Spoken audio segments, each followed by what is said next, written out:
All right, well, let's now start off with the Money Show and introduce our very first guest. It's Uday Dhoot of Venn Wealth. Hi, Uday. Thank you so much for taking our time and joining us today on the Money Show. So, to start with, and it's the first of the month, like I said, everyone's received their salary. But guess what? Some people, some lucky ones out there may have also got their increments, especially in the IT sector. We've been knowing and we've been hearing about what kind of monetary boosts and incentives these companies have been giving their employees to retain talent. So essentially it is salary plus a little extra, plus perhaps those bonuses, etc. as well, which sometimes I think puts more pressure on the individual to ensure that they properly utilize it and milk the most out of this salary. So according to you, what is the best way to deploy this newly received salary? Hi, Bobina. Thanks for having me.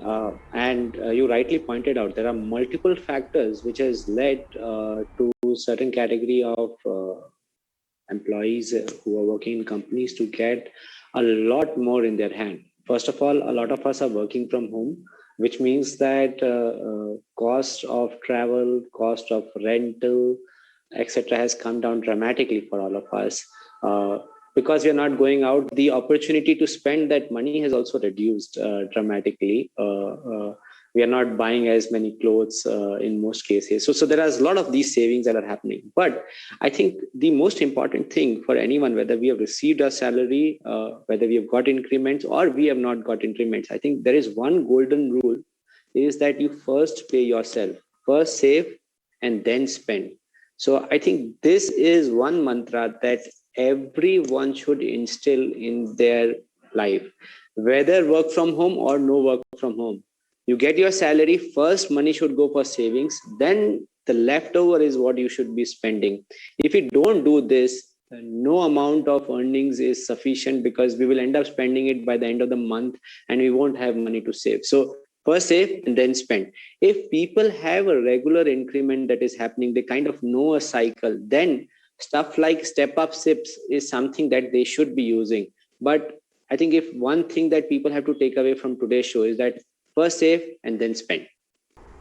Now, the argument that many people will have against this whole first save, then spend bit is that, listen, I have a certain number of expenses that I absolutely have to, incur. All my essential expenses, like maybe my rent, my telephone bills, mobile bills rather, internet bills, so on and so forth. So should I first at least ensure that those expenses are catered to and paid off and then look at saving? See, I think that is an argument which to a large extent is valid. But what happens is what becomes essential, we don't know. And we need to do, it's like expenses are like nails. They always keep growing, right? And you have to constantly cut them down. And what is essential for you might not be essential for me. What is essential for me may not be essential for somebody else, right? And somebody who's in the IT needs a very large bandwidth, very good broadband service, and so on and so forth. Somebody who's in entertainment needs something else. Somebody who's in marketing needs some other kind of essential services. So I think this essential, apart from the rent, housing, grocery, etc., are continuously going to evolve. But irrespective of what those essentials are, you start with some amount. So let's just say for somebody who's not saving any amount, right? Just imagine that it's like finding time for exercise, right? Everyone knows how to exercise. It's just that we have not pulled that muscle to figure out, okay, can I do 10 push-ups or can I do 5 push-ups? So the argument there is that you start with some amount on day one. The day you receive the salary, make that day also the investment day. So let's say if you have not done anything, just start with say, okay, I will just put aside 5% of my salary, see how my month goes by. Next month, I think that, hey, I could have done 10%, I could have done 15%. You start from there. But if you don't do that, what happens is that there is no obligation. And by the end of the month, we say, oh, I have money in my account. Let me sort of maybe order more food from outside and I don't want to cook. But if you don't have that money in your account, you're not going to make that extra meal order, which you could have possibly done away with, right? So I think which is why this whole first save and then spend. Think of it almost as a muscle that you're exercising. it will strengthen over a period of time, but it needs to start somewhere. So start with whatever least you can do on day one. Okay, it's extremely important that first you save and then spend, and once you inculcate that habit, you will be able to sort of maneuver your way through your bills, etc., as well, in a better manner. Now, talking about the saving aspect, Uday, when you say save, it essentially, it could mean when I get my salary, maybe I open a separate bank account and I, fully transfer my savings over there. So what's left is only the amount that I have to spend. That could be one way. But what do I do with the savings then? How do I deploy that? Because that too is an essential part. You can't let your savings lie in a savings bank account where you're getting just 2 to 3%. Yeah, absolutely correct, right? The idea is that you first get into the savings habit, and then it should not remain savings. It should become an investment habit. And how does it become an investment habit? I think for all of us, there are 2-3 things that we all need to do. That first is that we need to build some kind of an emergency corpus for ourselves. This emergency corpus should be very liquid, available to us very easily. Even if it earns a little bit of less return, it's fine. But this emergency fund is required for us so that if there is any disruption to our income for whatever reasons, I got COVID, I got hospitalized, or some other emergency came up, I can very quickly, and this emergency corpus should be at least say 3 to 6 times of your monthly expenses. So you first create that as a buffer. Once you have filled that buffer, then whatever is surplus over and above that is the money that you can really invest for the long term. This buffer is required so that your long-term planning does not fail because something happened in the short term. So you create this emergency fund buffer. Once you have created that, you start investing for the long term. And this long term could be just about anything. It could be, when I'm saying long term, it could be something for short term goals, it could be something for medium term goals, it could be something for long term goals. So let's start looking at them one by one. Let's say long term, I want to save after 5 years to buy a house, or 7 years, I want to buy a house of my own, right? So you start putting aside some money for that. In the medium term, you want to buy a car of your own. So you want to put aside some money for that. In the real short term, you say that, hey, after 1 year, I want to go for a holiday. And at that point in time, I don't want to feel stretched. I want to spend like a Maharaja. At that point in time, you can start planning for that from today and say that, hey, I will start putting aside this 5,000-6,000 rupees per month or 10,000 rupees per month, so that when the holiday comes in, I've already got this kitty of 1 lakh rupees, which I can go and spend on my holiday. And I have sort of enjoyed it. And at that point in time, I'm not feeling stressed. Oh, I should have thought about this. I didn't plan that, and so on and so forth. Okay, so the savings are essentially so that you can meet your goals, whatever they may be. Buying a house, buying a car, or simply just saving up for your retirement. That's essentially where you have to deploy your savings. You set goals and then accordingly invest, which will help you meet those goals based on your time horizon, based on several other factors. Now, Uday, here's another tough question on the expenses part. Now, this is going to be even trickier because now that the country has reopened, we are hearing of terms like revenge travel, revenge dining out, revenge shopping, etc., etc. I guess in a way deservedly so, because like you mentioned, we've any which way been spending a little less for the last couple of months. So to what extent do you think it'll be okay to sort of splurge a little, indulge a little? How can viewers sort of control their expenses as well? So we are almost like asking it's almost like a two different set of things in the same question, Mubina, right? How do we splurge and how do we still control it? So let's talk about a little bit of psychology that I read. So there is in psychology a term called hedonic adaptation, right? What does this hedonic adaptation means is that we have a set level of happiness. Something bad happens, we are temporarily upset about it, but we very quickly move back to our average level of happiness. At the same time, if we, let's say, splurge and buy some nice gadget for ourselves, we have a momentarily kick from that happiness, but we come back to our sort of average level of happiness. So this is how we actually adapt. If you start thinking about this psychology of how a human brain and a human mind works, you start thinking more creatively about how you want to spend money, right? So the way to, and this is based on research that has been done, is that the way to spend your money and extract highest level of joy from spending that money is that possibly buy more experiences than things, because you will remember that dinner that you had with a friend, or that short trip that you made with your family, right? So that experience, so buy more experiences versus things. Sometimes just doing something for somebody else gives you a lot more joy than spending that money on yourself, and possibly buying a lot more small pleasures than one large ticket item, right? So these are maybe a few ideas that people can use while they're spending their money. Again, it is experimentation that you need to think about. Buy more experience versus things. See if you can help somebody else. Buy more small pleasures versus few large items, right? So maybe these are a few things that people can think about of how they can spend and extract highest level of joy from spending that money. Okay. There's just a simple guide, shared by Uday that will help you prioritize your spending as well. There's no harm really in perhaps going ahead and indulging a little bit, because that's the reason why you work so hard. But just a guide so that you don't get too carried away. Okay. Now Uday, like I mentioned in the beginning, right, that many people have got bonuses, they've got those surpluses, etc. So that is something that as well is what viewers have enjoyed. Now the question we get asked very often, by the way, on our email addresses is, in fact we've got one query as well as we speak, that okay, I've got this bonus, should I invest it in the markets, or should I perhaps prepay my home loan a little bit? I understand this is going to be a very widely subjective answer, but if you are in our viewers' shoes and you had got this big bonus, this big increment, some sort of windfall maybe, or perhaps you gained a lot from the share market rally, how would you deploy it towards home loan, prepayment, or perhaps put in a little in the market? So let's just say that there is a windfall and I have a liability on one side. I have an option of closing off that liability versus I have an option of maybe investing that surplus in some other investment opportunity.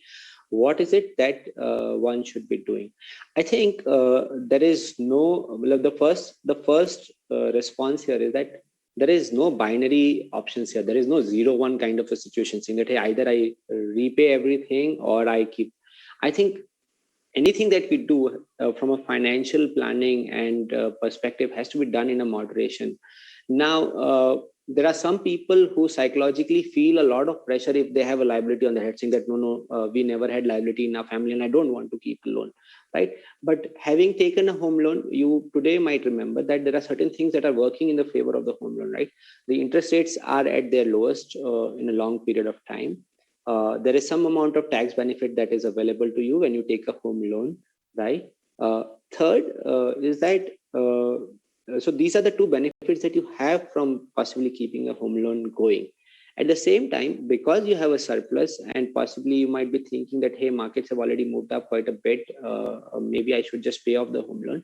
Is that, think about it, if you used all of that money to pay off your home loan, think about these benefits that you're currently getting and make sure that you optimize that as a situation. Secondly, what you will be doing by taking off all of that liquidity that you have today created because of your bonus or whatever and paying off the home loan. And so basically your liquidity situation or profile will come down. So if tomorrow market provides an opportunity for you to invest in the market, you may not have the surplus because you've already paid that money to take that home loan and there's no way money is coming back to you. So I would say that, hey, see how your allocation overall is, see what is happening, see whether tax benefit is available to you, and then figure out a way to say that, hey, maybe I will do some part this, some part keep some liquidity for an opportunity that is there, right? And optimize that. So there are, like I said, there are no simple answers to this question, but do both. At times, not paying off the home loan and just keeping it and keeping this liquidity will be good because you might get certain opportunities which will more than make up for the cost that you're paying here as such. Well, I think let's do one thing now. Let's open the floor to some questions and queries then that we have received from our viewers. And our very first question, let me remind our viewers as well that you can connect with us to talk to, our experts by writing in on the Money Show at etnow.tv. Well, moving on with some questions then, and our first question is coming in from Mahinder Pawar. Now, Mahinder has a very interesting question. He asks, I have the following goals: retirement in 2048 and child's higher education in 2037.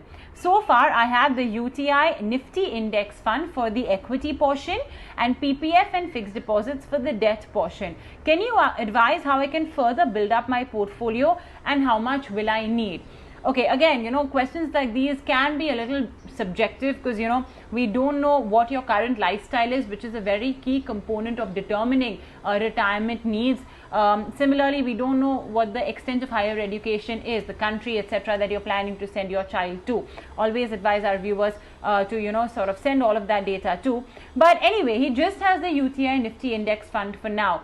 Do you think that for a goal like retirement, though of course it's still close to 30 years away from now, something like this would be enough? How would you advise he build it up? So let's just answer this question for Mr. Pawar from a first principle basis. Let's say if I'm planning for retirement, Mubina, and you rightly highlighted, what are things that we need to know? What is my current age? Or what is the age at retirement? What is the typical life expectancy that we can expect? Let's say 85 years, right? And is that money already saved for the retirement goal through PF, UTI, or the Nifty Index, whatever he has? What this will allow us is that will allow us to project what is the likely cost of this in the future, right? Which is 20 years and 27 years from now, and how much time I need to. So like the whole retirement piece is two parts, right? There is one whole accumulation phase and then there is the distribution phase. If you put all of this together, we are talking about 27 of years in the up to retirement and then another 25 years in retirement. So we are talking about some of this money having almost 5 decades of time horizon, not just 5 years. We're talking about 5 decades, right? Because some of this money is not going to be required for the next 20, 30 years. So if you start thinking about that whole phase, it's not that on the day of retirement, I take all my money and I put it in some fixed deposit, which gives me interest. You still have almost a couple of decades in the retirement, maybe 3 decades in the retirement. So we need to think about all of this from that whole absolute time horizon of both accumulation as well as distribution. So get these basics inputs right, current expenses, etc. Based on that, you will get some kind of number. Then we have done some working. Let's say somebody who's spending 50,000 rupees a month has no saving as of now and wants to save for the retirement. He needs to put aside at least 50,000 rupees per month going forward for the next 27 years to meet his retirement corpus. Let's just say he's already saved 10 lakh rupees. He already has 10 lakh rupees in his bucket. Then that same person, based on certain assumptions, needs to save 40,000 rupees per month to meet his goals. Now, the important point here is that because such long-term time horizon is available and the biggest enemy that we are all fighting is inflation in the long term, I think the retirement corpus typically for people who are saving for retirement should have a higher degree of exposure to assets that will beat inflation. So which could be equity funds, the Nifty Index Fund that he's doing, which could be some amount of land type of investments, a mixture of all of these type of assets, but definitely something which is beating inflation, because that is the real thing that you're fighting over the course of next 20, 30, 40 years. Okay, our next question is coming in from Suhas. He says he's 42 and he's asking for suggestions on corporate bonds or fixed deposit options worth investing. He already has a PPF in his portfolio. Could you suggest any other options for his retirement plan? Now, his retirement is at least 20 years away, close to 18 to 20 years away. But still, for some reason, Suhas wants to rely only on bonds, FDs, PPFs, fixed income instruments. In today's day, Uday, do you think these instruments would cut it out to help you save enough for retirement, considering, of course, inflation as well? See, knowing what we know in general about people is that unless your expenses are so minimally low that you can sustain on a fixed income investing, I think fixed income rates have been going down and they continue to go down, right? We have seen this with all the government schemes where the interest rates are continuously going down. So you're not even assured in a PPF, in a NSC, whether you will get the rate in a PPF, whether that rate will remain, right? So rates are continuously going down, which means that I think it will be challenging to meet your retirement goal purely from a fixed income portfolio. It is not going to happen, and it is wishful thinking. Some amount of risk, and the reason is that you're not taking risk, because if you start thinking that, hey, this money is required over the next few decades. He's 42-year-old, and if I say life expectancy is of 85 years, we're talking about saving of this money and usage of this money over the next 40 years, right? So there is a lot of time that is available. To that extent, a lot of risk which typically growth assets see in the short term is sort of actually taken away by investing in the long term. So I think purely investing in corporate bonds and fixed deposit options may not solve his retirement issue. He's already doing that through PPF and through PF and so on and so forth. He should look at mutual funds as a route for investing as such per se. We have very little details on what Suhas has told us, so we don't even know how is he taxed and what kind of income and expenses he has. So it's hard to really answer this question beyond this generic statements. Okay.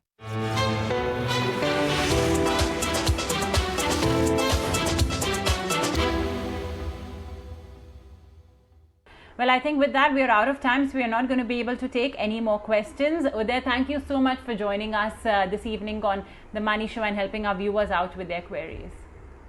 My pleasure, Mubina. Thank you. Look forward to seeing you again.